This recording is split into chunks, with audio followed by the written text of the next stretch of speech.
நம்ம டைரெக்டாக வந்து நம்ம ஸ்பீச்சஸ்க்கு வந்து போயிடலாம். ஸோ வந்திருக்க அனைவருக்கும் வணக்கம். இந்த படைப்புக்குள்ளே இருந்த அத்தனை தம்பிகளுக்கும் தங்கைகளுக்கும் எல்லாத்துக்கும் தோள் கொடுக்குற விதமாக இவங்க எடுத்திருக்கான முதல் படி இவங்க நல்லா வரணும் அப்படிங்கிறதுக்காக அவங்க வாழ்த்த வந்திருக்கும் அத்தனை நல்ல உள்ளங்களுக்கும் என் மனமார்ந்த ஒரு நன்றி தெரிவிச்சுக்கிறேன். தம்பிகளாக இந்த வாய்ப்பை தக்க வச்சுக்கோங்க, அதை நான் சொல்வேன். ஏன்னா நான் சினிமாவுக்கு வந்து வாய்ப்பு தர காலகட்டத்தில் இந்த மொபைல் ஃபோனு எதுவுமே இல்லை. ஒரு ஃபோட்டோ வரேன், அந்த ஃபோட்டோவில் கூட காசு இருக்காது. போராடி ஒரு 15 ரூபா எங்கிட்ட ரெடி பண்ணி சாப்பிட்லாமா இல்லை ஃபோட்டோ பிரிண்ட் போடலாமா, இப்படி இந்த சூழல் தான் இருக்கும். சாப்பிட்டோம்னா ஃபோட்டோ பிரிண்ட் போட முடியாது. சரி சாப்பிட வேணாம், அந்த ஃபோட்டோ பிரிண்ட் போட்டுப்போம். ஒரு 3 ஃபோட்டோ தான் கிடைக்கும், இல்லாட்டா ஒரு 4 ஃபோட்டோ போட முடியும். அந்த 4 ஃபோட்டோவை எடுத்துகிட்டு போயிட்டு போராடி காலையிலேருந்து ஈவினிங் வரைக்கும் பல கம்பெனிக்கு அலைஞ்சு ஒரு கம்பெனியில் அந்த ஃபோட்டோ கொடுக்கணும். அப்போ 20 கம்பெனி இருக்குன்னு 20 ஃபோட்டோ கொடுக்கணும். ஆனால் இல்லை, அப்போ 3 ஃபோட்டோ தான் இருக்குது. அந்த 3 ஃபோட்டோ முக்கியமான கம்பெனி கொடுக்கணும், முக்கியமான டேரக்டருக்கு கொடுக்கணும். யார் கொடுக்கறது? சிலர்த்த படமே எடுக்க மாட்டாங்க, சுமாரான கம்பெனியாக இருக்குது. அவங்ககிட்ட ஃபோட்டோ கொடுத்துட்டு வந்துடுவோம். வர வழியில் சொல்லுவாங்க, மணிரத்ன சார் கம்பெனியில் ஆர்டிஸ்ட் செலெக்ஷன் பண்ணுறான்னு சொல்லுவாங்க. ஃபோட்டோ இருந்தால் போய் கொடுத்துட்டு வாண்டுவாங்க. அப்படியே இடிஞ்சு போய் உட்காந்துருவோம். போச்சே, இந்த ஃபோட்டோ அங்கே கொண்டு கொடுத்துட்டோமே, கொடுத்த ஃபோட்டோ வாங்கவும் முடியாது. அப்படியே யோசிப்போம். அப்படி இருந்து திருப்பி போயிடுவேன், அந்த ஆஃபீஸுக்கு போயிடுவேன். சார் இன்னும் 2 ஃபோட்டோ அப்புறம் போட்டுக்கிட்டு இருக்கேன் சார், ஒரு நிமிஷம் கொடுங்க சார், அதில் அட்ரஸை மாற்றி எழுதிட்டேன் சார் அப்படின்னு சொல்லிட்டு வாங்கிட்டு திடுத்துன்னு ஓடியாந்து மணிரத்ன சார் கம்பெனியில் கொடுத்துட்டு வந்துடுவேன். இங்கே நாளே கொடுத்துக்கலான்னு. அதையும் தாண்டி மேடை நாடகங்கள் போடுவோம். நாடகம் போடுறப்ப நமக்கு அந்த வாய்ப்புகள் எதுவும் கிடைக்காது. நடிகர்கள் எல்லாம் வாய்ப்பு தர நடிகர்கள் எல்லாருமே சேர்ந்துருவோம். ஆனால் நடிக்கணும். ஆனால் நம்ம போய் ஒரு மகாலில் வாடகைக்கு எடுத்தோ இல்லை வேறு ஒரு இடத்த எடுத்தோ நம்ம வாடகை கொடுக்க முடியாது. ஏன்டா நம்ம தங்குறது கஷ்டமான சூழல். காலை நீட்டிப்படுத்த ஆட்டோ கரை ஏற்றிட்டு போயிடுவாங்க. இல்லை, அவ்வளோதான் இருக்கும். 4க்கு 4 சைஸு தான் இருக்கும். ஒருத்தர் மேலே ஒருத்தன் படுத்துக்கிறேன்னு. இதில் 10 பேர் சேர்ந்து நாடகம் போகிறக்கு எழுதிடுவோம். தம்பி மாதிரி உட்காந்து எழுதிடுவோம். ஆனால் இதை ரிஹர்சல் பண்ணணும். அப்போ ரிஹர்சல் எங்கே போகிறது? கண்டிப்பாக நண்பர்கள் எவை வீடும் கிடைக்காது, எல்லாமே வாடகைக்கு தான் இருக்கும். அப்போ கேகேனருக்கு வந்துடுவோம், சிவன் பார்க்குக்கு வந்துடுவோம். சிவன் பார்க்கில் வந்து அந்த ரிஹர்சல் பண்ணுவோம். வாக்கியம் போகிறவங்க வரவங்கள ஒரு பைத்தியக்கிற மாதிரி பார்ப்பாங்க. அது உண்மை, தப்பு கிடையாது. ஆனால் நீங்கள் அவ்வளோ பேர் வாக்கியம் போயிட்டு இருக்க பல விளையாண்டுட்டு நம்ம ஆளுக்கு ஓரமான்ட்டு ரிஹர்சல் பண்ணி கத்திக்கிட்டு இருந்தோம்னா என்ன நினைப்பாங்க? அப்படியே பார்த்துட்டு தான் போவாங்க. ஏதாவது போலீஸ் ரிலீஸ்க்கு ஃபோன் பண்ணியா புரியல, பூரா ஒரு மாதிரியாகவே தர்றாங்க அப்படின்னு. ஏன்னா எங்களுக்கு எதுவுமே கண்ணுக்கு தெரியாது. நாங்கள் என்ன சட்டை போட்டிருக்கோம், கிரிஞ்சு சட்டை போட்டிருக்கோமா, என்னென்ன வசனம் பேசுகிறோம், எங்கிட்ட ஓடிட்டு தெரியிறோம். மற்றவங்க பார்வையில் ரொம்ப ஒரு கேளிக்கையாக தான் இருக்கும். அதெல்லாம் தாண்டி நாங்கள் என்ன நினைக்கிறோமோ அதை நாங்கள் பண்ணிக்கிட்டே இருப்போம். ஸோ இப்படி தான் எங்களுக்கு கிடச்சிச்சு. கொஞ்சம் கொஞ்சமாக வந்து கொஞ்சமாக ஏதோ இறைவனோட ஆசீர்வாதத்தால், பெற்றவங்களோட ஆசீர்வாதத்தால், நண்பர்களோட ஆசீர்வாதத்தால் கொஞ்சம் வாய்ப்பு கிடச்சி வந்தோம். ஆனால் உங்களுக்கு ஆரம்பமே ஒரு படம் பண்ணுறதுக்கு இந்த படம் சம்பாதிக்கவே இல்லை, அது எதுவுமே தேவையே இல்லை. ஒரு பைலட் ஃபிலிம் பண்ணிப்பாரா, வர வரைக்கும் வரட்டும்டா அப்படின்னு சொல்கிற அளவுக்கு ஒரு தயாரிப்பாளர் கிடச்சிருக்காரு.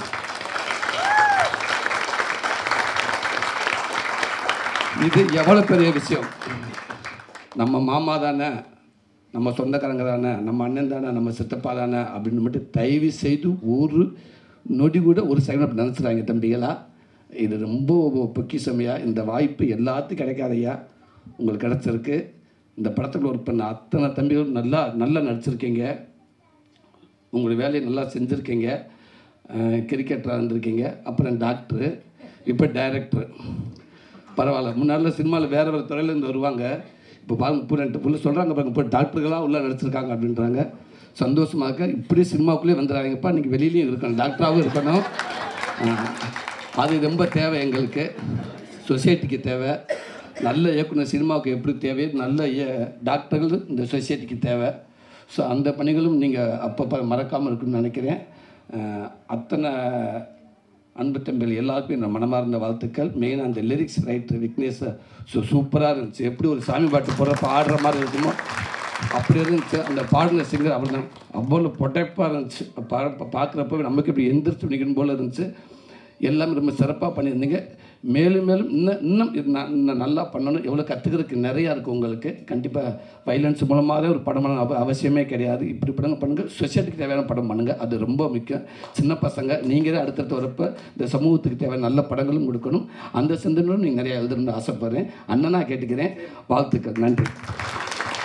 பொன்ராம் சார் வந்து எல்லா குடும்பங்களுக்குள்ளேயும் ஒரு நபராகவே வாழ்ந்துட்டு இருக்காரு அப்படின்னே சொல்ல முடியும். இன்னைக்கு நீங்க வந்ததுக்கு ரொம்ப ரொம்ப நன்றி. ரொம்ப நன்றி. இங்கே வந்திருக்கும் அனைவருக்கும் வணக்கம். அண்ட் அமிதி அண்ணன் அண்ட் என்னோட brother Soori brother and Snehan கவிஞர் சினேகன் சார். அண்டு என்னன்னா தம்பி வந்து காமிச்சாங்க ஒரு சின்ன ஒரு லிரிக்கல் வீடியோ. அது இந்த படத்தோடு தான் நினச்சேன் ஃபஸ்ட்டு. உண்மையிலே சூப்பராக இருந்துச்சு. ஏன்னா கேட்டால் டெக்னீஷியன் எல்லாமே ஃப்ரெஷ், எல்லாமே ஃப்ரெண்ட்ஸ் எல்லாருமே. ஏன்னா ஒரு சிஜி 2D பண்ணியிருந்த அனிமேஷன் அதெல்லாம் பர்ஃபெக்டாக இருந்துச்சு. ஸோ டெக்னிக்கலாக செம்மையாக பண்ணியிருந்தாங்க. அது ஃபஸ்ட்டு ஒரு வாழ்த்து சொல்லணும். அதேமாதிரி டேக்கிங்ஸ் படத்தில் பார்த்தீங்கன்னா அந்த ஒரு கதை சொல்கிற விதம் இருக்கு இல்லையா, அது ரொம்ப சூப்பராக இருந்துச்சு. ஸ்க்ரீன் ப்ளே பேட்டர்ன் தம்பி கிரேட். இந்த பேட்டர்ன் வச்சுங்க. இந்த ஸ்கிரிப்ட் வந்து சூப்பராக ஒர்க் அவுட் ஆகும். இது ஃபீச்சர் ஃபிலிமாக எடுக்கலாம். ஏன்னா அதுக்கான ஸ்க்ரீன் ப்ளே பர்ஃபெக்டாக இருக்குது. ஒரு எக்ஸ்பெக்டேஷன் இருக்குது. அது பார்த்துட்டே இருக்கிற மாதிரி நானும் பிரதமாக பேசிட்டு இருந்தோம். ஒவ்வொரு மூமெண்ட்டும் கரெக்டாக கேப்சர் பண்ணி சூப்பராக பண்ணியிருந்தீங்க. இதேமாதிரி ஃபீச்சர் ஃபிலிமாக கிடைக்கிறீங்க. இது கண்டிப்பாக பெரிய ஒரு ஏன்னா இந்த படம் இப்போ உள்ள ட்ரெண்டில் வந்து இது எல்லாருக்கும் புரிகிற மாதிரியான விஷயமா இருந்துச்சு. அதேமாதிரி அப்டேட்டடாக இருந்துச்சு இந்த ஸ்கிரிப்ட் அப்படின்னு சொல்லலாம். அதேமாதிரி இதில் பெர்ஃபார்ம் பண்ண அத்தனை பேருமே எக்ஸ்பீரியன்ஸாக இருந்தாங்க, நல்லா பெர்ஃபார்ம் பண்ணியிருந்தாங்க. டெக்னீஷியனும் ப்ளஸ் உங்கள் டீம் தானே டெக்னீஷியன்ஸ் எல்லாம் உங்கள் டீம் பார்த்தீங்களா, சொல்லவே தேவை. So great. நாங்கள் பிரதர் சொன்ன மாதிரி நாங்களாம் ட்ரைனிங் எடுக்கணும், பயங்கர கஷ்டப்பட்டு ட்ரைனிங் எடுப்போம். இன்றைக்கி அட்வான்ஸாக எல்லாமே கையில் இருக்கனால அதை யூஸ் பண்ணிக்கிங்க, அதை எல்லாத்தையும் பயன்படுத்திங்க. பிரதர் சொன்ன மாதிரி சாரை பயன்படுத்திங்க, பெருசாக அடிக்கணும், பெரிய சக்ஸஸ் பண்ணணும். டீச்சர் பிள்ளைங்களுக்கு என்னோடய வாழ்த்துக்கள். ஸோ என்றைக்குமே இவரை நான் வியந்து தான் பார்த்துருக்கேன். வாழ்த்த வயதில் வணங்கி உங்கள்கிட்ட கேட்டுக்கிறேன். ஒரு 2 வார்த்தை ஐயா ப்ளீஸ். 2 வார்த்தையில் முடிக்க வேண்டியிருக்கு. ஆனால் இல்லை இது இந்த டைரக்டரு சுனில் முகேஷ் என் பேரப்பிள்ள. இது வந்து எல்லாமே என்னுடைய அத்தான்மார்கள் இல்லை பூரா நம்ம உறவுக்காரங்க. இந்த படத்தை பற்றி சொல்கிறதா இல்லை, இதில் நடிச்சிருக்கிற அதாவது மொத்த டீமுமே ஆக்டர்ஸும் சரி டெக்னீஷியன் சரி எல்லாமே ஃப்ரெஷ். ஆனால் ஃப்ரெஷ் மாதிரியா இருக்குது, புது ஆட்கள் மாதிரியா இருக்குது. ஆச்சரியமாக இருக்குது. இவர் கதை சொன்ன விதம் என்ன, அந்த பையங்க வந்து ஒவ்வொரு யார்கிட்டையாவது, அதாவது நம்ம 1000 நம்மகிட்ட வந்து 1000 சினிமாவில் இருக்கிறாங்கன்னா எத்தனையோ ஒரு ஷார்ட் ஃபிலிம்ஸ் குறும்படங்கள் எடுத்து அண்ணன் பாருங்கண்ணே அப்பா பாருங்கண்ணேன்னு வர நம்மளோட படங்கள் வரும். ஆனால் எந்த படத்தை பார்த்தாலும் நமக்கு உள்ளுக்குள்ளே என்ன அவனை வெளியே சொல்ல மாட்டோம். அப்படி ஒரு சின்ன செழிப்பாவது இருக்கும் புதியவர்கள் பண்ணுற படங்களில். இதில் தேடி பார்த்தாலும் ஒரு நடிப்பையோ கதை சொல்லும் விதத்தையோ லைட்டிங்கு கேமரா மியூசிக்கு எதையுமே ஒரு சொல்லு கூட குறை சொல்ல முடியாத அளவுக்கு இருக்கு. காலம் வந்து ஒவ்வொரு இதுலேயும் வந்து ஒவ்வொருத்தரை விளைவிச்சுக்கிட்டே இருக்கும். 16 வயது நிலைங்கிற ஒரு படம் மூலமாக இந்த மண்ணை பிளந்துக்கிட்டு வந்தார்ல பாரதி ராஜா. சேது படம் மூலமாக இந்த பூமியை பிளந்துக்கிட்டு வந்தார்ல பாலா. ஜென்டில்மேன் படம் மூலமாக கடலையே கலக்கிட்டு வந்தார்ல சங்கர். அது அந்தந்த காலத்தின் தேவைக்கு ஒருத்தர் கொடுத்துக்கிட்டே இருக்கோம். இப்போதைக்கு நான் இது வெற்றி வார்த்தை இல்லை, என் பேரப்பிள்ளைங்களுக்காக நான் சொல்லலை. இந்த முகேஷ் பாருங்கள், இப்போ மிக மிக மிக குறுகிய காலத்தில் தமிழ் சினிமா ஆள போகிறார். அவ்வளவு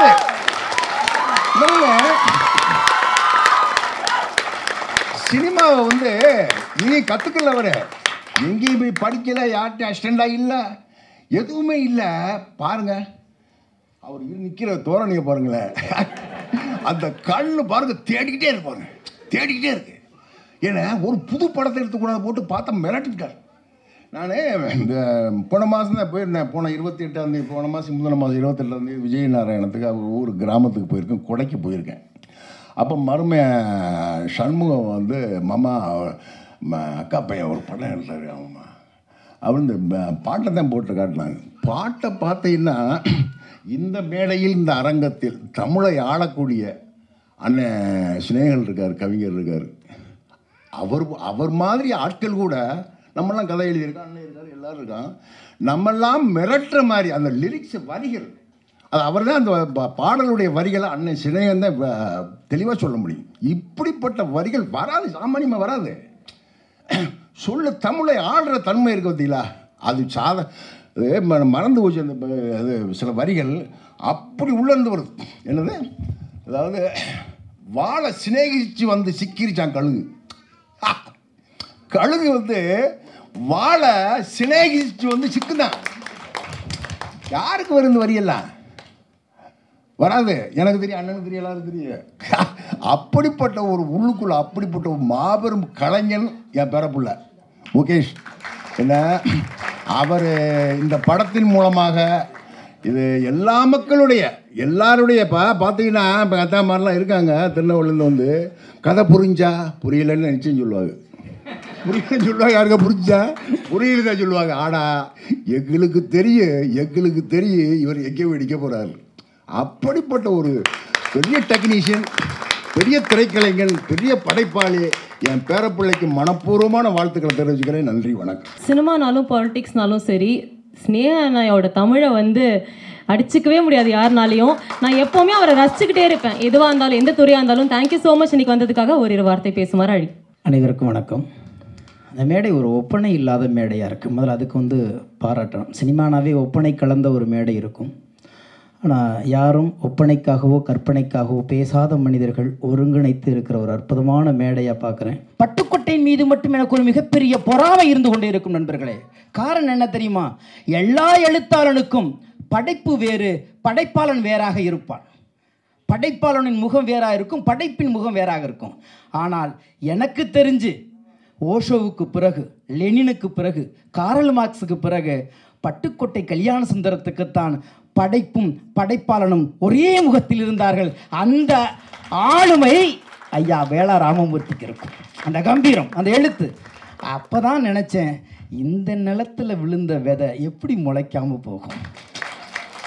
இந்த நிலத்தில் விழுந்த விதை எப்படி முளைக்காமல் போகும்? அதுக்கும் என்னுடைய கவிதை வரி நான் உதாரணம் காட்ட முடியும். முளைக்கின்ற விதையை தொலைத்திட்டால் கூட முளைப்பதை தடுக்க முடியாது. ஆனால் அவ்வளவுதான் வாழ்க்கை. என்னன்னா, மருத்துவரை உண்டு பண்ணணும்னு எல்லாமே குடும்பமே சேர்ந்து போராடினாங்க. கொஞ்சம் யோசிச்சு பாருங்களேன். ஆனால் அவருக்குள்ளே இருந்த கலை, உங்களுக்கு மருத்துவர் ஆகணும் அவ்வளவுதானே, நான் கலைஞனாக மாறணும்.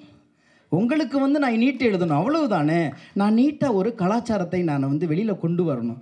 அப்போ என்னென்னா, இந்த விதை முளைக்கும் என்று தெரிந்துருச்சுன்னா, நீங்கள் அதை காற்றில் எரிஞ்சாலும், மழையில் எரிஞ்சாலும், கடலில் எரிஞ்சாலும், முளைக்கின்ற விதையை தொலைத்திட்டால் கூட முளைப்பதை தடுக்க முடியாது என்பதற்கு இன்றைய இந்த படத்தினுடைய இயக்குனர் ஒரு மிகப்பெரிய உதாரணம். எனவே இந்த களம் அமைத்து கொடுப்பது தான் நான் அடிக்கடி சொல்லுவேன். வந்து அன்பு சகோதரா, இங்கே மேடையில் அமர்ந்திருப்பவர்கள் பெரியவர்கள் அல்ல, இந்த மேடையை அமைத்து கொடுத்தவர்களே பெரியவர்கள்.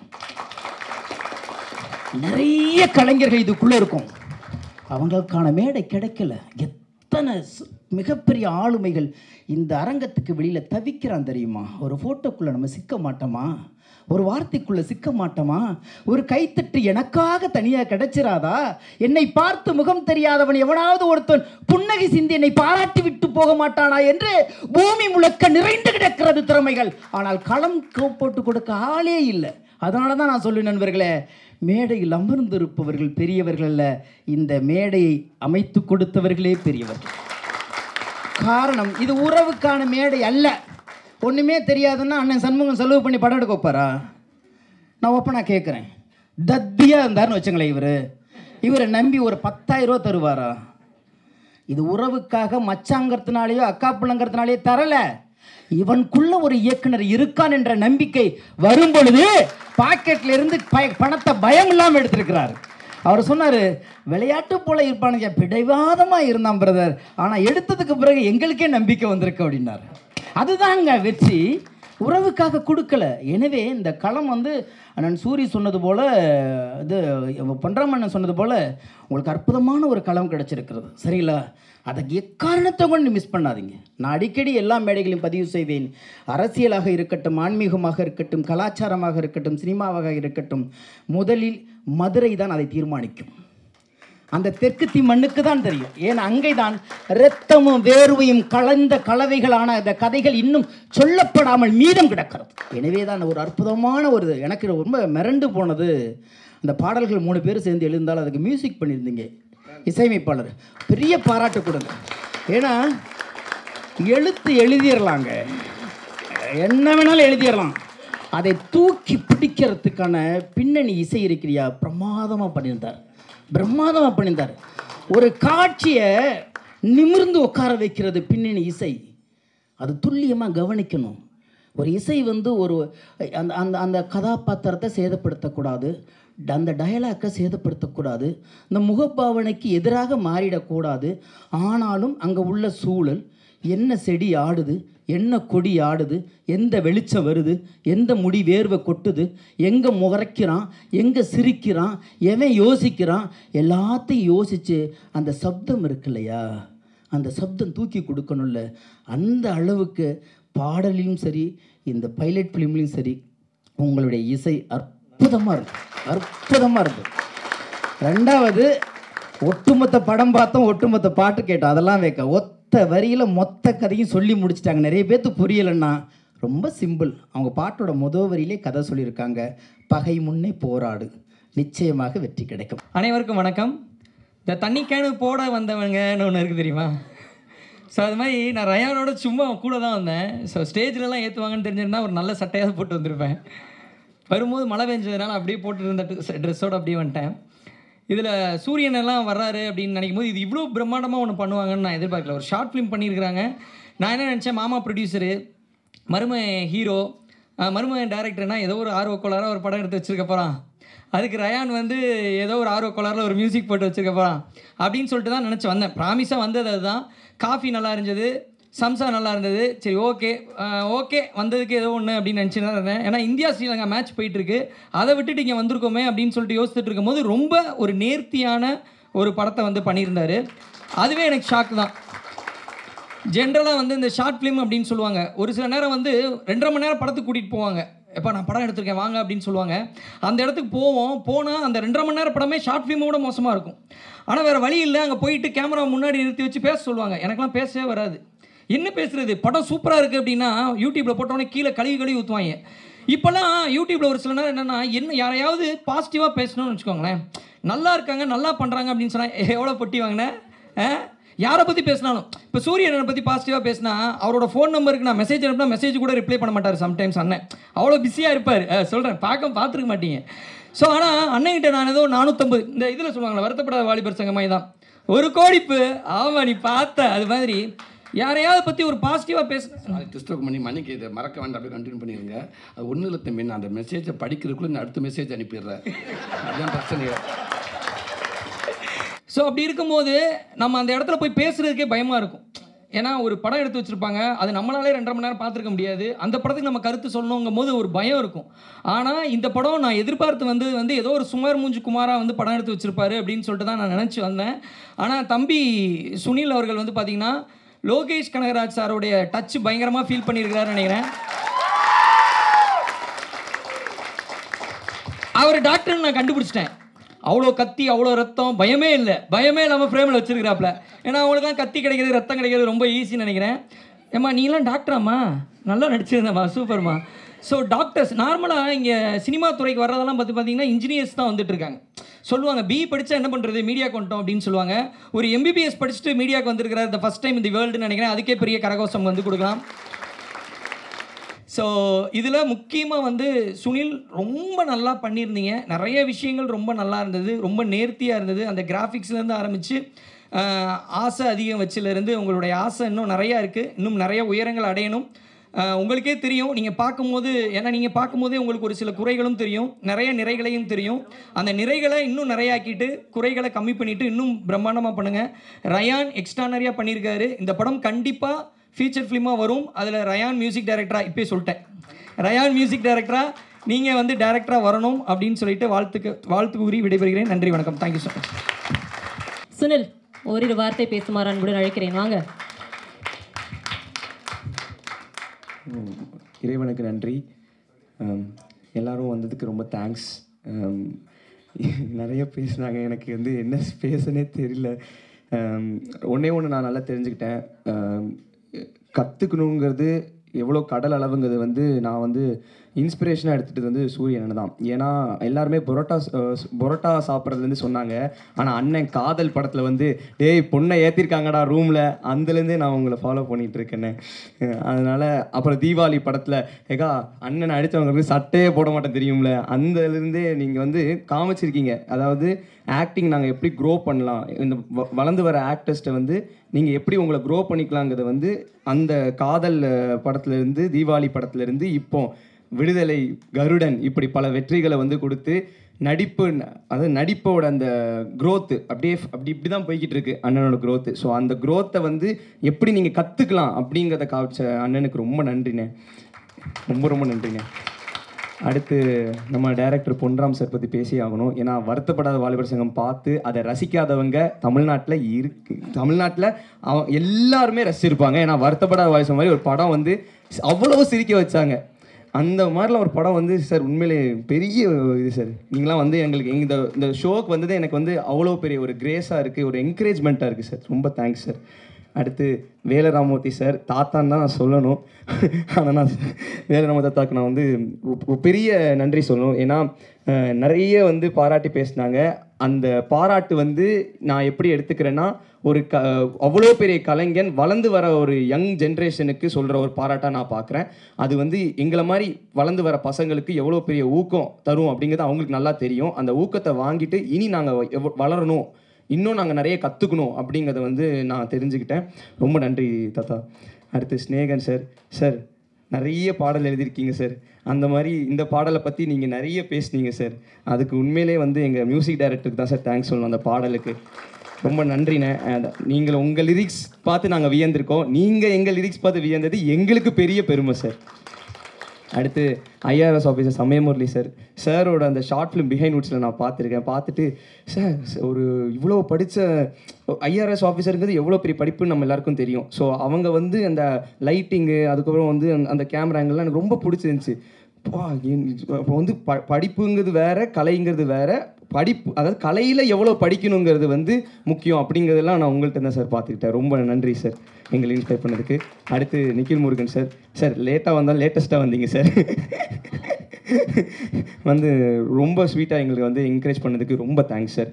அடுத்து my producer, my well-wisher and என்னோட காட்ஃபாதர்னு சொல்லலாம், சண்முகமா.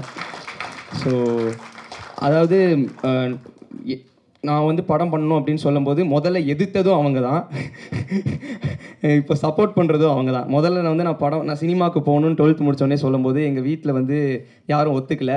மாமாவும் சொன்னாங்க அதெல்லாம் தேவையில்லை, படி டாக்டர் ஆகும் அப்படின் போது நான் வந்து ஸ்டாண்ட் பை நின்னேன். இல்லை நான் சினிமாவும் பார்க்கணும், அப்போ அதுக்கு நீங்கள் என்ன பண்ணுங்க, நான் என்ன பண்ணால் நீங்கள் என்ன சினிமாவுக்கு விடுவீங்க அப்படின்னு சொல்லும்போது, நீ டாக்டருக்கு வந்து நீட்டில் வந்து பாஸ் பண்ணி டாக்டர் ஆயிரு, நீ அதுக்கப்புறம் உன் பேஷனை திறந்துக்கோன்னாங்க. நான் அவங்க கேட்டதை பண்ணி கொடுத்துட்டேன். அதே மாதிரி நான் கேட்டதை அவங்க பண்ணி கொடுத்துட்டாங்க. அதாவது என்னை என் போக்கில் விட்டுட்டாங்க. அவங்க வந்து ப்ரொடியூஸ் பண்ணதை நான் சொல்ல, என்னை என் போக்கில் விட்டுட்டாங்க. நான் ஒரு ஆடிஷன் போய் அட்டன் பண்ணுறதுக்கும் சரி, நான் வந்து ஜீ தமிழ் ஆடிஷன் அந்த மாதிரி ஆடிஷன்ஸ் அட்டன் பண்ணியிருக்கேன். அப்போலாம் நான் எல்லாத்துலேயுமே தோந்துட்டேன். ஜீ தமிழ் ஆடிஷன்லாம் தோந்துட்டேன். அதுக்கப்புறம் வந்து இந்த யூடியூப் சேனல் ஒருத்தவங்க ஒரு ஆடிஷன் வச்சுருந்தாங்க. அந்த சேனல் வந்து சேனல் பேர் சாரி மறந்துடுச்சு. அவங்க அதுலேயும் என்னை ரிஜெக்ட் பண்ணிட்டாங்க. ஆனால் நான் ரிஜெக்ட் வரும்போதெல்லாம் எங்கள் மாமா வந்து சொல்கிற ஒரே வார்த்தை தான், ரிஜெக்ஷன் தான் ஒருத்தனை வந்து வெற்றியை நோக்கி ஓடுறதுக்கு முதல் ஸ்டெப்பு, நீ ரிஜெக்ட் ஆகிறது உன் வெற்றியை நோக்கி நீ ஓடிட்டு இருக்குன்னு நினச்சிக்கோ அப்படின்னு சொல்லி என்னை ஊக்கப்படுத்தின மாமாவுக்கு நன்றி. அப்புறம் வந்திருக்கும் குடும்பத்தினருக்கும், என் ஃப்ரெண்ட்ஸ், உண்மையிலே என்னை வந்து ஏன் நான் என் ஃப்ரெண்ட்ஸை வந்து இப்போ நான் இதில் சொல்லணும்னு நினைக்கிறேன்னா, என்னை கிரிட்டிசைஸ் பண்ணிக்கிட்டே இருப்பாங்க, கலாச்சிட்டே இருப்பாங்க. நீ வந்து என்னடா இது இவனே அந்த ஷார்ட் வச்சேன்னா இது எதுக்கு இப்படி வைக்க, உனக்கு எதுக்கு இந்த வேலை, எதுக்கு நீ டாக்டருக்கு படிக்க வந்துட்டு நீ வந்து சினிமா எடுத்துக்கிட்டு என்னை கலாச்சிட்டே இருப்பாங்க. ஆனால் அந்த கலாய் தான் என்னை வந்து திருத்த வச்சுது. இப்போ எப்படின்னா ஒரு ஷார்ட் வைப்பேன், உடனே டேய் இது நல்லாவே இல்லைடா மாத்திர அப்படின்னு சொல்லி அவங்க சொன்னது தான் நான் மாற்றி ஒவ்வொரு கிரிட்டிசைசேஷனும் எடுத்துக்கிட்டு நான் என்னை திருத்திக்கிட்டேன். ஸோ இன்னும் நிறைய கிரிட்டிசைஸ் நான் வாங்கணும்னு ஆசைப்படுறேன் உங்கள்கிட்ட இருந்து. Thank you friends. நெக்ஸ்ட்டு என் டீம், இப்படி ஒரு டீம் அமைஞ்சதுக்கு சத்தியமாக கடவுளுக்கு தான் நன்றி சொல்லணும். ஏன்னா இதில் வந்து சினிமாட்டோகிராஃபி பண்ண ஹர்ஷன், ப்ளீஸ் வா ப்ரோ. அவர் வந்து விஸ்காம் ஸ்டூடெண்ட்னே, அவர் வந்து படிச்சுக்கிட்டு இருக்காரு, சினிமாவுக்கு இந்த உள்ளே வரணும்னு ரொம்ப ஆசை. அவர் தான் படத்துக்கு கேமராமேன் பண்ணார். என் கூட வந்து அவளை நான் அவ்வளோ டார்ச்சர் பண்ணியிருக்கேன்.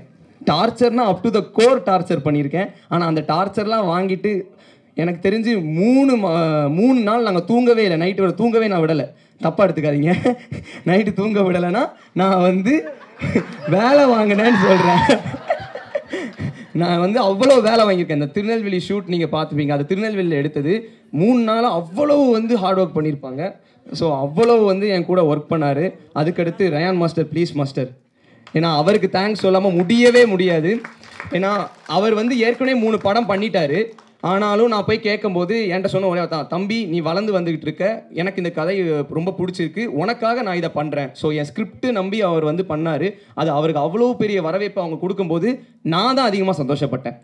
ஏன்னா அவ்வளோ சந்தோஷமாக இருந்துச்சுண்ணே நீங்கள் பாராட்டு வாங்கும்போது எனக்கு. அடுத்து மை எடிட்டர் நவீன் எஃப்எஸ், வாங்க. ஏன்னா என் டீமை நான் வந்து இதில் வந்து நான் காமிச்சே ஆகணும். ஏன்னா அவ்வளோ உழைச்சிருக்காங்க, அவ்வளோ கஷ்டப்பட்டுருக்காங்க. இவரெல்லாம் வந்து ரொம்ப கஷ்டப்பட்டுருக்காரு. இன்னைக்கு மத்தியானம் 1 மணி வரைக்கும் நாங்கள் எடிட் பண்ணியிருக்கோம்னே.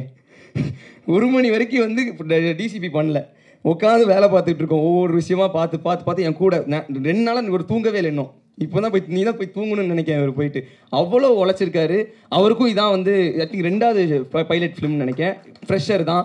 அதுக்கடுத்து my actors, N friends Revathi அக்கா, ஜான்சி, மீனாட்சி அண்ட் ஸ்டீஃபன் அண்ணன், சரவணன், அருண், இன்னும் நிறைய பேர் இருக்கீங்க. எல்லாருக்கும், யஷ்வந்த் முக்கியமாக, எல்லாருக்கும் ரொம்ப ரொம்ப ரொம்ப நன்றி.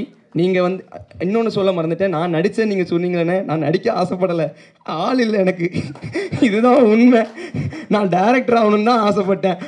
எனக்கு சத்தியமாக நடிப்பில் எனக்கு அவ்வளோ எனக்கு ஒன்றுமே தெரியாது. நான் வந்து எனக்கு நான் நடிக்கணும்னு நான் வந்து நினச்சதே இல்லை. நான் வந்து ஒரு ஆக்டரை வச்சு பண்ணணும்னு தான் நினச்சேன்.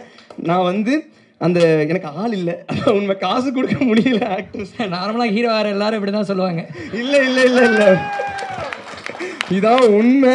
நான் வந்து இங்கே முக்கியமாக நான் ஏன் எங்கள் டாக்டர்ஸ் பசங்களை வச்சே நடிக்க வச்சேன்னா, பேமெண்ட் கொடுக்கணுன்னா சில பேர் வந்து நிறைய பேமெண்ட் கேட்டாங்க. சரி வேண்டாம், நம்ம பசங்களை வச்சே நடிச்சதான்னு சொல்லிட்டு நான் கொஞ்சம் ரொம்ப டார்ச்சர் பண்ணி அவங்கள வேலை வாங்கினேன். சில பேர்லாம் 26 டேக்கு 36 டேக்லாம் போய் எடுத்திருக்கோம். அதனால் எல்லாரும் அவ்வளோ உழைச்சிருக்காங்க இந்த படத்தில். உழைச்ச எல்லாருக்கும் ரொம்ப நன்றி. எவ்வளோ நன்றி சொன்னாலும் பத்தாது. மிக்சிங் இன்ஜினியர், ஐயோ அண்ணன் வாங்க மேலே. இல்லை நீங்கள் அவர் பைட்ஸும் கொடுக்கல, தயவுசெய்து மேலே வாங்க ப்ளீஸ். எல்லாரும் இவருக்கும் நீங்கள் வந்து கை கொடுத்தாகணும். இவரும் இன்னும் வந்து போய் இனிதான் போய் தூங்கணும். எங்கள் ஒர்க் பண்ண எல்லாருமே தூக்கத்தை மறந்து, சாப்பாடை மறந்து, தம்பி வந்து ஒரு ஸ்கிரிப்ட் கொடுத்துருக்கான், அது வந்து நம்மளால் முடிஞ்ச எஃபர்ட் அவனுக்கு கொடுக்கணும் அப்படின்னு நினச்சி அவ்வளோ உழைச்சாங்க. உண்மையிலே இந்த டீம் வந்து எனக்கு ரொம்ப பிடிச்சிருக்கு. இந்த டீமோட தான் நான் ட்ராவல் பண்ணுவேன் என் சினிமா பயணத்தை. அதனால் அண்ணன் வந்து இப்படி என்கரேஜ் பண்ணுறது அவ்வளோ ஈஸி இல்லைங்க. இங்கே வந்து எல்லாரும் படம் பண்ணிடுவாங்க. பட் அவங்கள என்கரேஜ் பண்ணி தட்டி தூக்கி கூட்டு போகிறது பெரிய விஷயம். ஏன்னா எல்லாரும் அவ்வளோ டிப்ரெஷன், ஸ்ட்ரெஸ்ஸில் இருக்காங்க. ஆனால் இவங்கெல்லாம் வந்து டேய் நீங்கள் நல்லா பண்ணியிருக்கீங்கடா அப்படின்னு சொல்லி என்கரேஜ் பண்ணி எங்களை மேலே கொண்டு போகிறாங்க பார்த்தீங்களா. இதுதாங்க எங்களுக்கு வந்து நாங்கள் மேலே போகிறதுக்கான எங்களுக்கு வந்து ஒரு ஸ்ட்ரென்த்துன்னே சொல்லலாம். அந்த என்கரேஜ்மெண்ட் தான். ஸோ நீங்கள் என்கரேஜ் பண்ணி தான் நாங்கள்லாம் மேலே வரணும். ரொம்ப நன்றி, ரொம்ப ரொம்ப நன்றி. And so thanks to the whole cast and crew. And நடித்தவங்க, டெக்னீஷியன்ஸ் எல்லோரும் அங்கே இருந்தீங்கன்னா வாங்க, நம்ம ஓப்பன் பண்ணிடலாம்னு. ஆமாம், நம்ம சிடி ஓப்பன் பண்ணிடலாம். ஸோ எல்லோரும் ப்ளீஸ் வாங்க. நம்ம படத்தில் நடித்த எல்லோரும், ஸ்டீஃபன் அண்ணன் ஸ்பெஷல் மென்ஷன் டு யூ, ரொம்ப அழகாக பண்ணியிருந்தீங்க. நானே இப்போ தான் உங்களை பார்த்தேன், ரொம்ப அருமையாக இருந்துச்சுண்ணே. தேங்க்ஸ்ண்ணே. வாங்க எல்லோரும் வாங்கப்பா, நம்ம டீம் எல்லோரும் வந்துடுங்க.